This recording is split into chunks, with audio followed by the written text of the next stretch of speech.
Hello students, next है हमारा Cauchy condensation test. Last exercise है आपकी इस यूनिट की, इस चैप्टर की। ठीक है, तो आई थिंक मैंने सारी एक्सरसाइज कंप्लीट इसलिए करवाई है। अगर आपको सिंगल क्वेश्चन कंप्लीट करना है तो आप 4.5 तक कर सकते हो, लेकिन अगर आपको मतलब जैसे पिछली बार की तरह हो जाए कि कोरोना की वजह से आप एक कोई भी एनी 5 अटेम्प्ट कर सकते हो। आपका सेकंड, थर्ड, फोर्थ ये 3 चैप्टर्स में से 4 क्वेश्चन कंप्लीट हो सकते हैं। ठीक है, तो आप एक 5वां क्वेश्चन कंपलसरी क्वेश्चन अटेम्प्ट कर सकते हो। तो आपका एक तरह से 3 चैप्टर्स में से पूरे 4 क्वेश्चन अटेम्प्ट हो सकते हैं अगर पिछली बार की तरह पेपर आ जाता है तो। ठीक है, बट हम अपना पूरा सिलेबस करेंगे।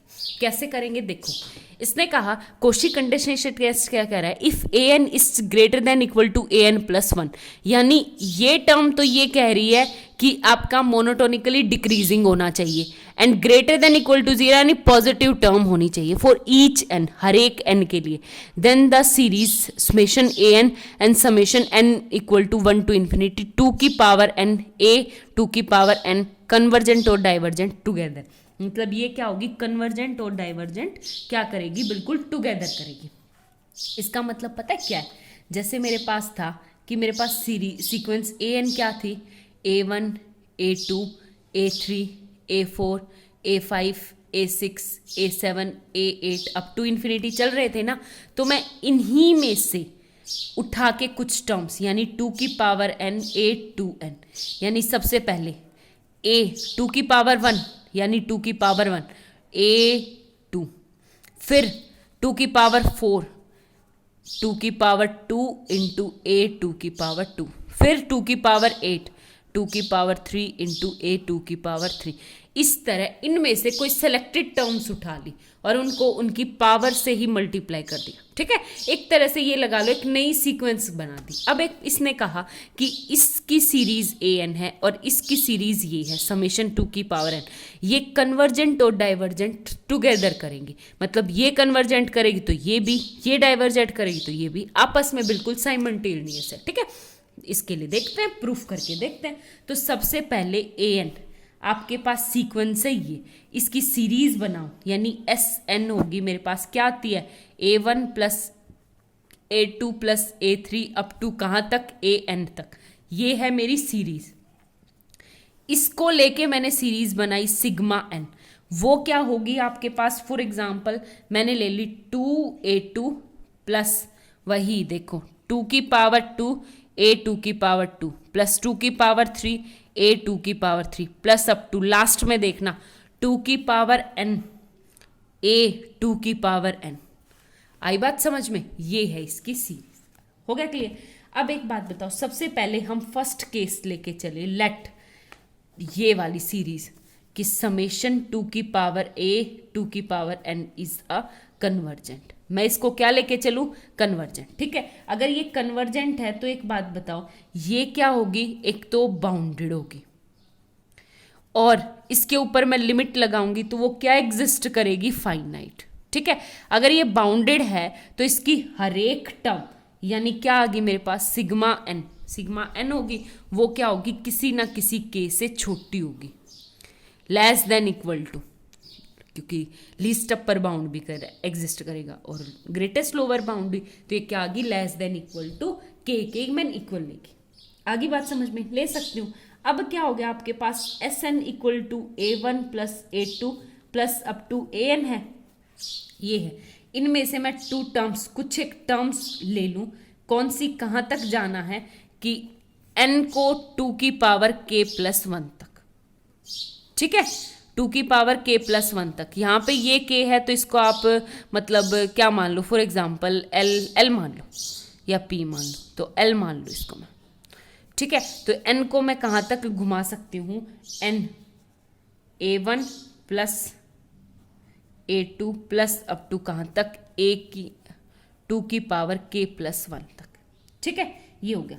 अब आपको टर्म्स उठानी, देखो कैसे उठानी। सबसे पहले A1 एज इट इज, फिर A2 यानी सिर्फ 2 टर्म A2 प्लस A3, फिर ये हमने उसमें पी टेस्ट सीरीज में किया था ना, बिल्कुल सेम ऐसे ही। देखो A3 यानी A4 plus A5 plus A6 plus A7 एक बैच, प्लस कर सकती हूँ ना ऐड, मैंने सिर्फ ब्रैकेट लगाई, फिर A8 plus A9 plus A10 plus last अगली टर्म्स क्योंकि 16 है तो A15 हो जाएगा, ठीक है। फिर प्लस A16 से लेके कहाँ तक, A32 होता है तो 31 तक, ठीक है। इस तरह मैंने बना दी। और कैसे आएंगे, देखो लास्ट टर्म क्या बचेगी आपके पास, ये क्या है, लास्ट, बिल्कुल लास्ट टर्म क्या बचेगी कि A2 की पावर k,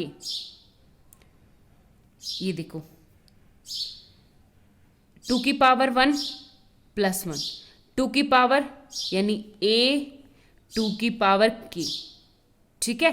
फिर प्लस में A2 की पावर k प्लस 1, A2 की पावर k प्लस 2 प्लस 3, यानी लास्ट में देखो कौन सी टर्म आएगी, A, देखो A8 क्या है 2 की पावर 3, A7 क्या है 2 की पावर 3 माइनस 1, A3 क्या है 2 की पावर 2 माइनस 1, तो ये आ जाएगा 2 की पावर k प्लस 1 में से एक कम, ठीक है। और बाहर ये A2 की power k plus 1 as it is, ठीक है। सिर्फ बैचेस बना दिए मैंने, हो गया क्लियर, आगे बात समझ में। अब एक चीज देखो, बताओ आप, अगर मेरे पास A3 मोनोटोनिकली डिक्रीजिंग है, यहाँ पे एक बात बताओ, A2 इक्वल है A2 के, ठीक है। A3 जो है वो आपके पास छोटा है A2 से, ठीक है। अब मैं अगर दोनों को ऐड कर दूं तो आपके पास क्या आ जाएगा, A2 plus A3 is less than, क्योंकि लेस देन आ गया ये तो equal to less than A2 plus A2। आगे बात समझ में, तो सेम एज इट इज आपको करना है कि ये इक्वल टू है तो यहाँ पे लेस देन हो जाएगा, और कैसे हो जाएगा, less than equal to A1 as it is plus A1 plus A2, A2 plus A2 sorry, A4 भी बिल्कुल as it is A4 plus A4 plus A4 plus A4, उसके बाद A8 plus A8 plus up to A8, और last में कहाँ तक A की power K plus A की पावर K प्लस A की पावर K, लास्ट में A की पावर K और प्लस A की पावर K प्लस 1, ठीक है। ये आ गया मेरे पास, आगे बात समझ में आ गया, समझ में आप लोगों को, ये करना है, हो गया क्लियर। अब मैं यहाँ पे टर्म करूँ तो देखो ये क्या आ गया, equal to A1 plus 2A2 plus ये क्या है 4 को कैसे लिख सकती हूँ, 2 की पावर 2 A की पावर 4, और A की पावर 4 को कैसे लिख सकती हूँ, 2 की पावर 2 प्लस A8 को कैसे लिख सकती हूँ, 2 की पावर 3 A 2 की पावर 3 प्लस अप टू बिल्कुल एज इट इज, ये टर्म्स क्या आ जाएंगी, 2 की पावर K एंड A2 की पावर K प्लस में लास्ट में ये क्या है, A2 की पावर K प्लस 1, हो गया क्लियर, ये आ गया, समझ आ गई बात। अब एक बात बताओ, ये आपके पास क्या बन गई, एक सीरीज बन गई ना, सीरीज, और सीरीज किसकी बन गई, सिग्मा वाली, यानी ये आ गया A1 प्लस सिग्मा वाली सीरीज, और सिग्मा वाली सीरीज सिग्मा K तक, ठीक है, प्लस A2 K प्लस 1, आगे बात समझ में, हो गया क्लियर। अब आपके पास क्या है कि मेरी SN जो थी, SN ये है ना मेरे पास। अब यहाँ पे एक बात बताओ, जब A2 आपकी छोटी है A1 से, तो A1 तो सबसे बड़ी होगी क्योंकि मोनोटोनिकली डिक्रीजिंग है, तो ये टर्म भी तो इससे छोटी होगी A1 से, ठीक है, क्योंकि अब तक लेस देन, फिर से क्या आ जाएगा, लेस देन इक्वल टू, ये आ गया A1 प्लस A1 यानी 2A1 प्लस सिग्मा K, ठीक है। अब मैं लिमिट लगाऊंगी, वो लगाओ, तो एक बात बताओ, सिग्मा के क्या है आपके पास, कोई ना कोई बाउंडेड फंक्शन है, अगर बाउंडेड फंक्शन है तो आपके पास ये क्या हो जाएगा, किसी ना किसी, हमने क्या लिया था, L लिया था, तो ये क्या आ जाएगा आपके पास L, यानी 2A1 प्लस L से लेस देन है SN, ठीक है। या तो ये कर सकते हो, दूसरा एक और तरीका, लिमिट लगाऊंगी दोनों तरफ, तो ये SK था क्योंकि SK चल रहा था, सिग्मा के अगर मेरे पास कन्वर्जेंट है तो उसमें कुछ ना कुछ ऐड करूंगी, तो फाइनाइट क्वांटिटी वो भी फाइनाइट रहेगी, तो उससे छोटे वाली SN भी क्या हो जाएगी आपके पास, कन्वर्जेंट सीरीज, ठीक है। तो हेंस या ये भी लिख सकते हो आप Sn is less then 2a1 plus L, कि मेरे पास मोनोटोनिकली डिक्रीजिंग है एंड बाउंडेड है। तो इसका मतलब क्या आ गया आपके पास, ये क्या हो गया आपके पास कन्वर्जेंट सीरीज एक तो। या आप ये भी कह सकते हो कि अगर आपकी बड़े वाले कंपैरिजन टेस्ट ये वाली कन्वर्जेंट है तो उससे छोटे वाली भी ऑटोमेटिकली क्या होगी, कन्वर्जेंट सीरीज। ठीक है, ये बिल्कुल सेम एज इट इज आपका डाइवर्जेंट का है। डाइवर्जेंट का आप लोगों ने पी सीरीज टेस्ट में किया होगा कि जैसे मैं ले लूं 2 की पावर Sn, 2 की पावर n ले लो, ठीक है। 2 की पावर n का मतलब क्या है, a1 plus a2 plus a3 plus a4 plus up to कहाँ तक चलेंगे, a2 की पावर n तक, ठीक है चलेंगे। अब पहले हमने इन दो टर्म्स का अरेंजमेंट अब पहली दो टर्म्स का करना है, यानी a1 plus a2 bracket plus a3 plus a4, ठीक है, plus a5 plus a6 plus a7 plus a8 8 तक, फिर प्लस अप टू a9 से लेके a16 तक, फिर प्लस ऐसे ही आगे बात समझ। लास्ट में क्या आएगा आपका, देखो लास्ट में a2 की पावर n एक तो कवर करनी है सबसे पहले, आगे बात समझ में।